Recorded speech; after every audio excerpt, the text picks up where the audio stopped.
Welcome back guys to another TK Tech video. Today we're talking about the OnePlus Nord. You may or may not know, but OnePlus have released a new mid-range handset. This is the most hype I've ever seen for any mid-range handset out there. In this quick video, I'm just going to be giving you my thoughts and opinions on this new handset and whether or not I think you should buy it. The OnePlus Nord comes in two colors. It comes in what they're calling blue marble, which is this bright colored blue, as well as a more subtle gray. Personally, I like the gray color. I'm not really a big fan of bright colored phones. The OnePlus Nord starts from £379 in the UK. One of the biggest features of this phone that OnePlus really wanted to make clear was the cameras. They've brought down the cameras from their flagship OnePlus 8 phones, which I think is amazing. OnePlus have really fine selected what features they want to put into this phone and what features they want to exclude in order to keep the price down. Cameras is a big thing. Everyone takes pictures. It's probably one of the most common features that people use. So having bad cameras can often be a deal breaker.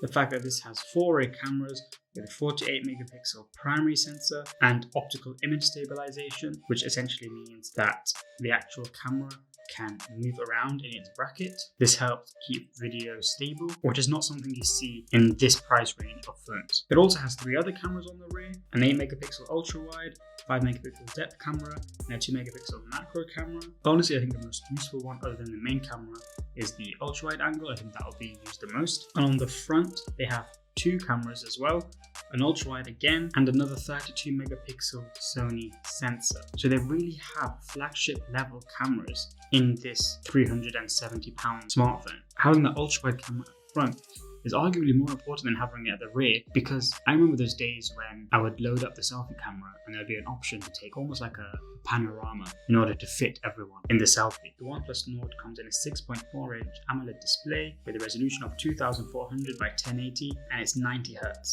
Now we've seen high resolution displays on a lot of phones, but we still don't see high refresh rates on most phones yet. Most phones are at 60 Hz. OnePlus is at 90 Hz. We've seen higher. For example, the Samsung Galaxy S20 comes with a 120 Hz display. What that extra refresh rate means is that you get a smoother experience when scrolling, swiping. Everything just feels faster and snappier, and it's just generally a better experience for the user. The OnePlus also comes with Oxygen OS. This is OnePlus's operating system on top of Android. It's not unique to the OnePlus Nord in particular, but it's a good operating system. It's kind of stock-like. It doesn't add too much onto stock Android. There's not that much clutter. It's very clean, very simple to use. The thing is, I wouldn't focus too much upon the operating system. With Android, you have so much flexibility. You can download so many third-party applications and have as much customization as you want. You can literally run Windows Mobile style OSs on your Android if you want to. Now, another great feature of the OnePlus Nord is that it's using the Qualcomm Snapdragon 765G processor. This is an upper mid-range processor, and OnePlus have said themselves that one of the reasons they didn't want to release a mid-range handset was because of the lack of good mid-range chipsets. Now technology has reached a point where you can get very good mid-range chipsets that allow most people to complete most tasks. As you can see on the website, they've said that this CPU has 30% faster graphics than its predecessor. There are some leaked Geekbench scores. Now these are just numbers and they may not mean a lot to you, so I'm just going to try and put it in perspective. Something like, for example, the Samsung Galaxy S9 Plus. This is a phone that you can still buy brand new on Amazon for much more than the OnePlus Nord, and it has very, very similar Geekbench scores. It has a smaller screen though and a more outdated design, yet it still costs more than this handset. What's even more amazing is that it comes with 12 gigabytes of RAM. This means that you shouldn't have any problems theoretically with keeping applications open in the background. It's also a 5G chipset, so this phone does support 5G SIMs. Now if you look at, for example, some of Samsung's Galaxy phones, the cheapest new 5G phone that they're selling on the website is the Galaxy A51 5G, and that still retails for I think around £429. Okay, so the next feature that OnePlus have really pushed is their warp charge.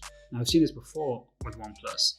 The Warp Charge 30T is the same as that on the OnePlus 8, and it can charge 70% of your battery in half an hour. And this is not a small battery either.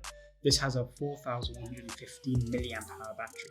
Now, it's great that OnePlus have promised us to give us 2 years of software updates and 3 years of security updates. When it comes to the Android side though, no company that gives you more updates than the Google Pixel.